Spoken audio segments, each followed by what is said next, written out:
gitu. Namun kalau ternyata ada yang keberatan gitu ya, nanti pada saat proses pembelajaran Anda bisa leave pada saat live meeting seperti itu. Bu Ari akan coba usahakan untuk membuat semua materi menjadi lebih jelas. Ya mohon maaf, sampai saat ini pembelajaran masih online. Ya, jadi metabolisme itu sebenarnya sulit sekali dijalankan secara online.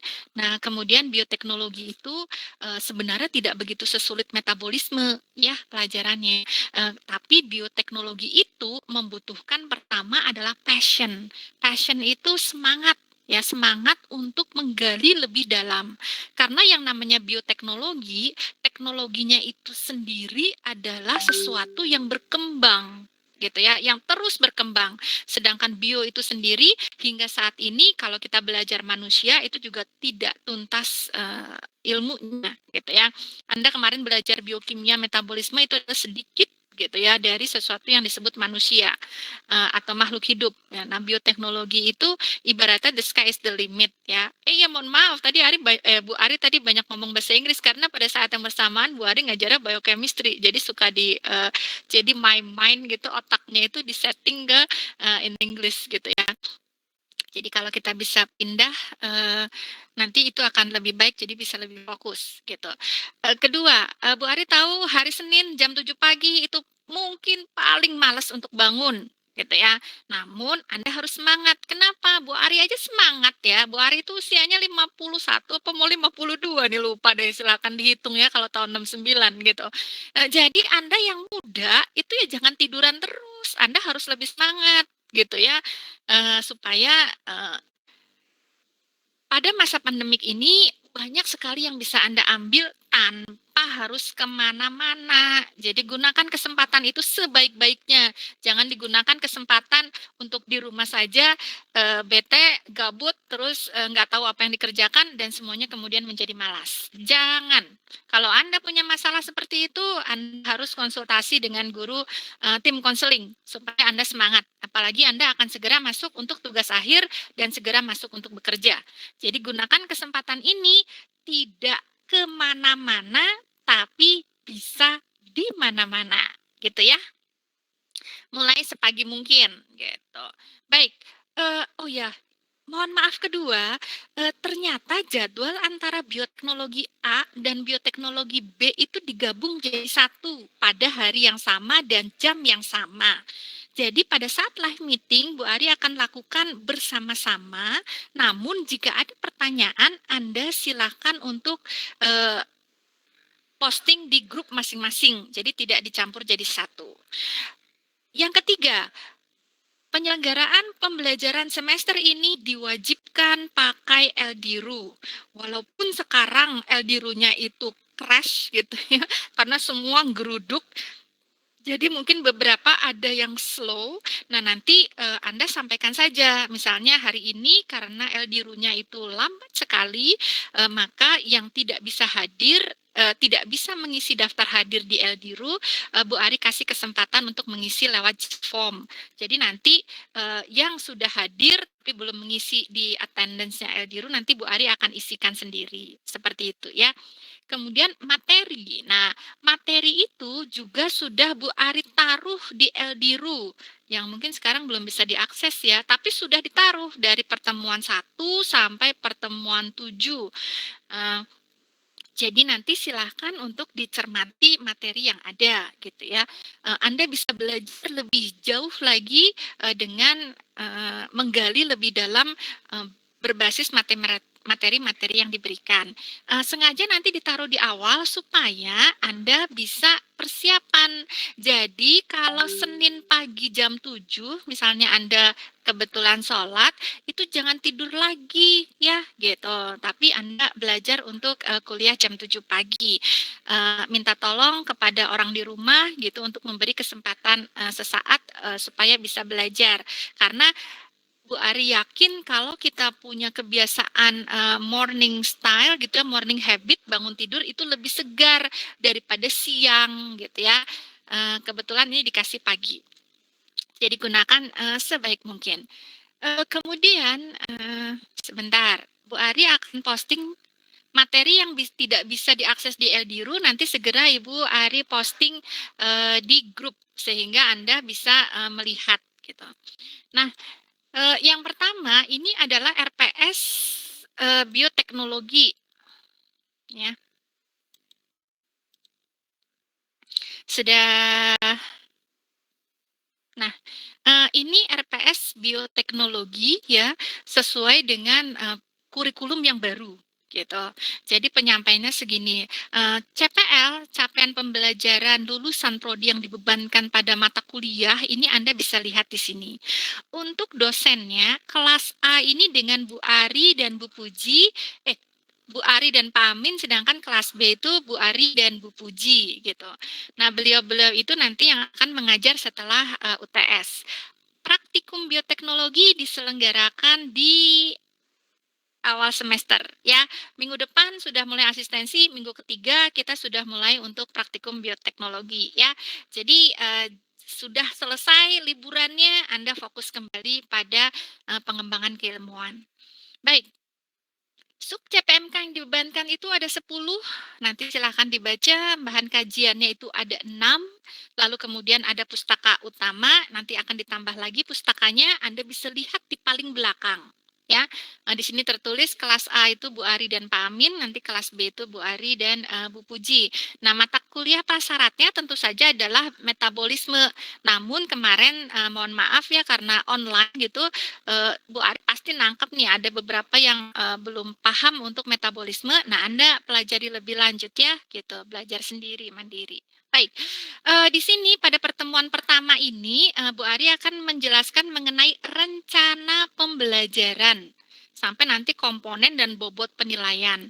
Lalu minggu depan akan dijelaskan mengenai bioteknologi overview, apa itu definisi bioteknologi dan seterusnya.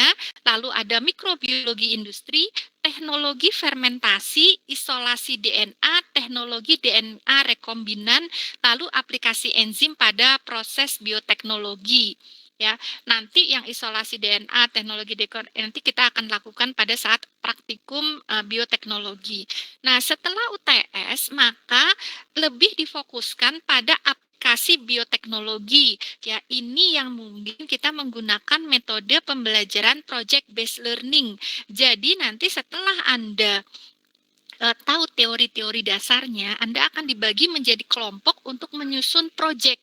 Yang namanya proyek itu berarti contoh, bagaimana sih aplikasi bioteknologi bidang kesehatan? Nah, Anda susun tuh proyeknya.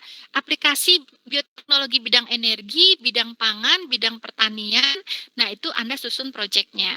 Ya, bekerja secara kelompok gitu. Proyek itu sebenarnya model small research, penelitian kecil, namun di sini dilakukan dalam kelompok atau mungkin Anda familiar dengan istilah program kreativitas mahasiswa.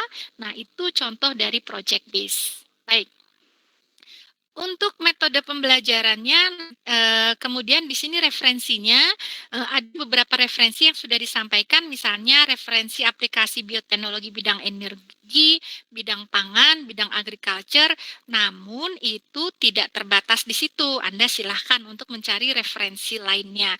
Mohon maaf kalau bioteknologi itu kebanyakan referensi dalam bahasa Inggris. Ya, kalau Anda menggunakan referensi bahasa Indonesia, nanti Anda hanya ada pada bioteknologi klasik gitu.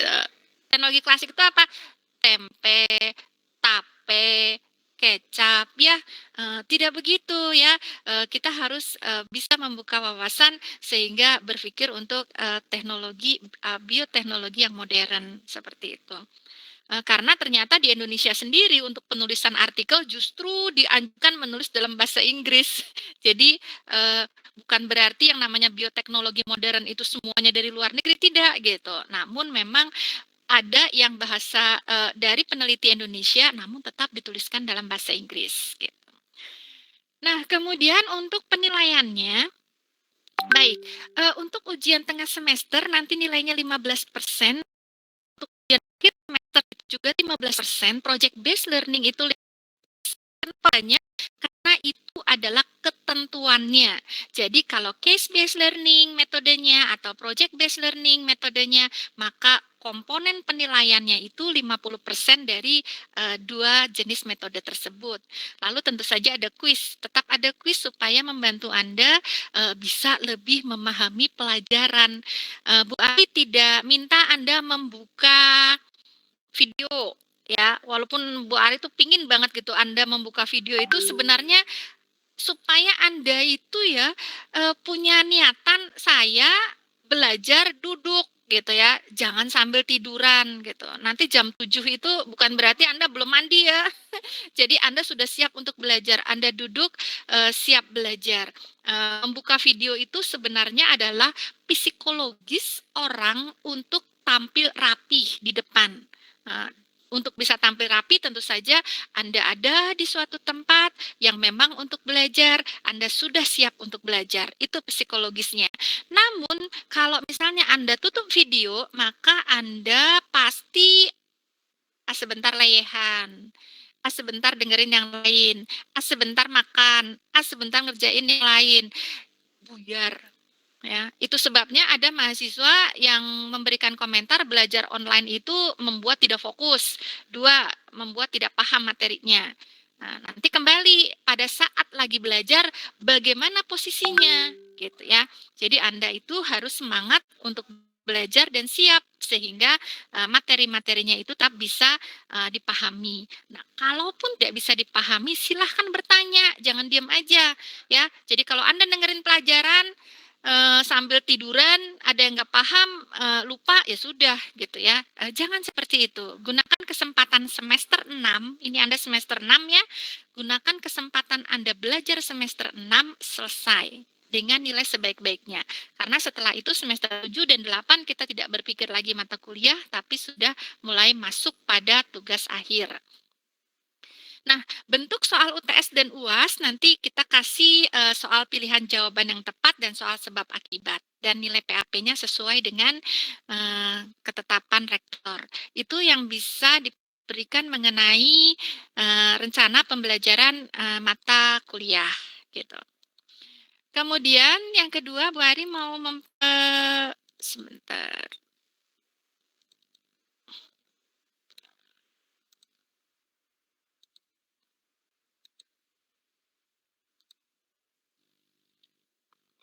Selanjutnya,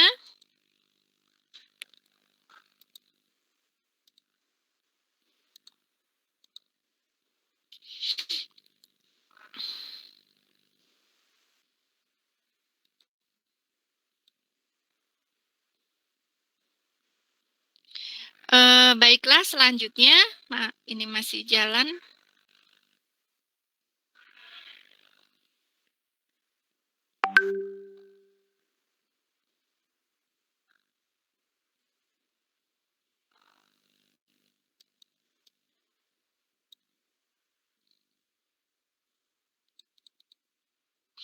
Baik, rencana pembelajaran tadi sudah disampaikan dan online via LDRU. Nah, deskripsi mata kuliah wajib. Bu Ari, untuk materi sebelum UTS adalah 4 hal ini, teknik mikrobiologi industri, teknologi fermentasi, dan teknologi DNA rekombinan. Nah, selanjutnya, untuk masing-masing, karena ada 4 tadi ya, selanjutnya kita akan melakukan pembentukan kelompok. Jadi silakan nanti masing-masing membentuk 4 kelompok, diserahkan oleh koordinator kelas ya. Yang penting nanti daftar namanya diberikan ke Bu Ari ya, yang pembentukan 4 kelompok tersebut. Nah, 4 kelompok tersebut nanti melakukan review literatur ya. Terdiri dari misalnya A itu mikrobiologi industri, B teknologi fermentasi, C isolasi DNA, dan D teknologi DNA rekombinan. Jadi 4 hal tersebut untuk masing-masing kelompok. Namun ya, kalau misalnya Anda punya ide lain gitu, Bu Ari tambah 1 lagi, dia ingin bikin kelompok sendiri, silahkan ya, tidak menutup kemungkinan untuk kreativitas yang lain. Jadi ini ada 4, namun kalau misalnya Anda punya tema lain, silakan untuk membuat lapor pada koordinator kelas sehingga nanti kita bisa tahu berapa banyak review literatur yang diadakan. Yang namanya review literatur itu Anda mengumpulkan 5 sampai 10 literatur, lalu kemudian Anda susun menjadi suatu artikel, ya, seperti itu. Nah, di sini topiknya itu adalah melakukan review literatur, nanti terdiri atas 1 pendahuluan, 2 review literatur itu sendiri, dan 3 itu daftar pustakanya. Nanti penyerahan topiknya sesuai jadwal materi, ya. Anda ketik rapi dan seterusnya, kemudian nanti Anda upload di e-learning LDRU. Nanti ada ininya, ada apa namanya, ada menu-menunya, di mana Anda harus upload di e-learning tersebut. Harus diingat, walaupun kerja per kelompok, upload tetap setiap orang. Kenapa? Karena Bu Ari ingin bahwa walaupun kerja kelompok, namun hasil kerja tersebut juga diberikan kepada setiap anggota kelompok. Dibaca oleh anggota kelompok. Jadi jangan sampai pekerjaan itu dilakukan oleh 1-2 orang, diselesaikan oleh 1-2 orang, yang lain cuma numpang nama dan nggak tahu isinya apa. Ya, jadi maksud Bu Ari, kenapa semua anggota harus tetap upload? Supaya mereka itu punya, syukur-syukur mau baca. Begitu ya, karena Bu Ari nggak bisa kontrol, walaupun berkelompok nih siapa yang ngerjain nggak bisa. Namun, nanti ada penilaian kelompok di mana Anda menilai kerjasama anggota Anda. Ya, begitu. Jadi, Anda sudah harus lebih belajar mandiri. Ya, diingat ya, jadi walaupun penyerahan tugas kelompok, nanti setiap orang tetap harus mengupload. Di mana nanti ada penilaian format, review literatur itu sendiri, dan daftar pustaka termasuk kebaruan dan ketepatan penyerahan. Nah, karena Anda semester 6, maksud Bu Ari begini, review literatur itu harusnya nanti kalau Anda menyusun tugas akhir masuk sebagai bab 2, yaitu tinjauan pustaka. Dan kesimpulan dari tinjauan pustaka itu masuknya di bab 1 pendahuluan. Jadi Anda buat seperti itu. Bab 1 pendahuluan, bab 2 review literatur. Tidak ada prosedur, tidak ada hasil. Jadi Anda berpikir seolah-olah Anda itu mengerjakan proposal yang bab 1 pendahuluan dan bab 2 review literatur atau tinjauan pustaka. Caranya bagaimana? Nanti setiap kelompok ya, setelah ada pembagian kelompok, Anda bagi tugas. Kalau satu kelompok itu ada 5 orang, paling enggak 1 orang itu pegang 2 artikel. Kan total udah ada 10 artikel. Lalu dibaca, lalu kemudian disusun sesuai dengan runtutan untuk bab 2 tinjauan pustaka, lalu dari tinjauan pustaka itu Anda buat kesimpulan untuk dimasukkan di pendahuluan. Bukan buat kesimpulan, buat ringkasan untuk dimasukkan ke pendahuluan. 1, berbasis masalahnya apa yang telah orang lain kerjakan, dan ya sudah sampai di situ saja, karena kan namanya tinjauan pustaka. Ya, kerjakan sebaik-baiknya. Kalau misalnya Anda sudah punya tugas akhir, silahkan mulai berpikir ke sana. Kalau Anda belum punya tugas akhir, apalagi belum punya dosen pembimbing, silahkan mulai cari dosen pembimbing dari sekarang, ya, sebelum telat. Sebelum penuh maksudnya dosennya. Nanti kemudian akan ada presentasi ya, 15 menit tanya jawab, kemudian kriteria penilaian adalah sistematika presentasi, kemampuan menjawab, kerjasama kelompok. Nah, ini nanti saling menilai temannya, serta manajemen waktu itu dari dosen. Kalau nanti Anda keberatan untuk melakukan live meeting, nanti presentasinya boleh direkod ya, rekod, terus nanti link rekodnya atau videonya itu Anda serahkan di grup atau nanti diposting di LDRU sehingga yang lain juga bisa mencermati. Begitu kira-kira yang bisa Bu Ari sampaikan untuk pertemuan saat ini. Silakan kalau ada pertanyaan. Live.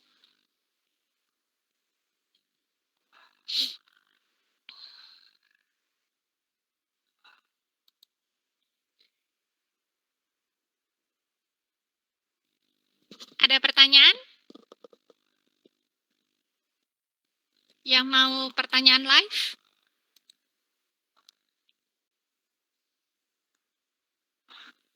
Halo? Dari saya belum ada, Bu. Belum. Baik. Ada lagi?